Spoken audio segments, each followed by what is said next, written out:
આપ જોઈ રહ્યા છો i7 ન્યૂઝ ગુજરાતી। હું છું પાયલ બામભણિયા। તો જોઈએ આજના મહત્વના સમાચારમાં। દાહોદ શહેરમાં ધોરણ 10 અને 12 ની પરીક્ષા શરૂ થતા વિદ્યાર્થીઓને એમવાય સ્કૂલમાં ચોકલેટ અને ગુલાબનું ફૂલ આપી અને શુભેચ્છાઓ પાઠવી।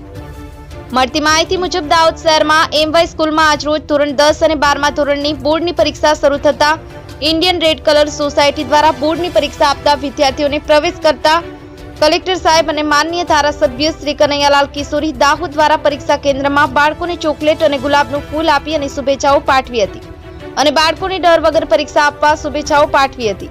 પરીક્ષા શાંતિમય વાતાવરણમાં પૂર્ણ કરવામાં આવી હતી। સંવાદદાતા ચિરાગભાઈ બિવવાડ, i7 news Gujarati, Dahod. Like કરો, શેર કરો, સબસ્ક્રાઇબ કરો i7 ન્યૂઝ ગુજરાતી।